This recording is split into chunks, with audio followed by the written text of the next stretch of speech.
তারিখ সকাল ৯টায় ঢাকা রাজধানীর বুকে আমরা একত্রিত হয়ে ইসরায়েলের দুর্গে আগুন ধরিয়ে দেব।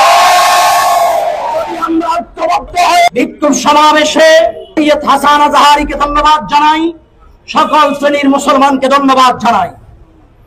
আপনাদের উদ্দেশ্যে শুধুমাত্র একটি মেসেজ দেব। আমরা বিভিন্ন মসজিদ, বিভিন্ন জেলা উপজেলা, বিভিন্ন জায়গায় আমরা প্রতিবাদ সমাবেশ করি। এই সমাবেশ আমাদের যত বেশি সুফল বয়ে আনবে, তার চেয়ে বেশি আমরা যদি আগামী ২৬ তারিখ ঢাকা রাজধানী সোহরাওয়ার্দী উদ্যানে জামায়াত হতে পারি ইনশাআল্লাহ।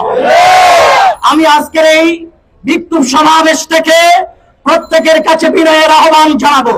সারা বাংলাদেশের সুফিবাদী মুসলমান যারা, প্রত্যেকটা দরবারের প্রতিনিধিরা আপন আপন স্থান থেকে ওনাদের মুরিদান আশিকানদেরকে আহ্বান জানিয়েছে, ভিডিও বার্তা দিয়েছে।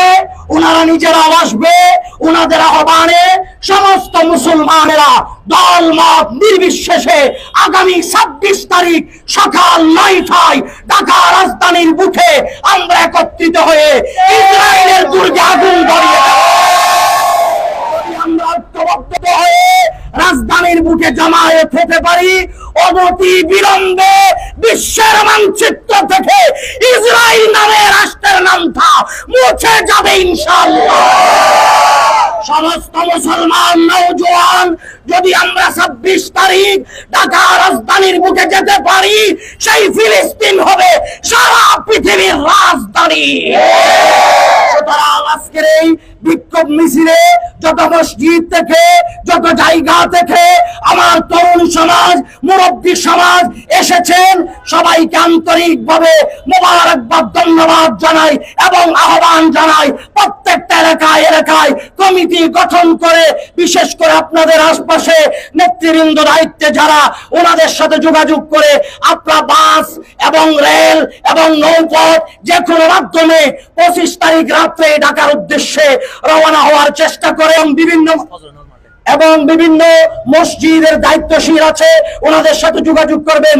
যেহেতু রাত্রে রওনা হওয়ার জন্য কারণেই বললাম, ফজরের নামাজের পর আমাদেরকে সোহরাওয়ার্দী উদ্যানে ঢুকে যেতে হবে, কারণ দিনের বেলায় যদি আল্লাহ রাব্বুল আলামিন যদি কবুল করে ফজরের নামাজ আমরা মাঠে পড়বো ইনশাআল্লাহ।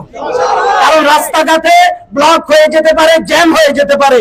এত আশা করে বাংলাদেশের বিভিন্ন জায়গা থেকে আপনারা যাবেন, যদি গন্তব্যে পৌঁছাইতে না পারেন হৃদয়টা ঠান্ডা হবে না। হৃদয়কে ঠান্ডা করতে চাইলে ২৬ তারিখ সোহরাওয়ার্দী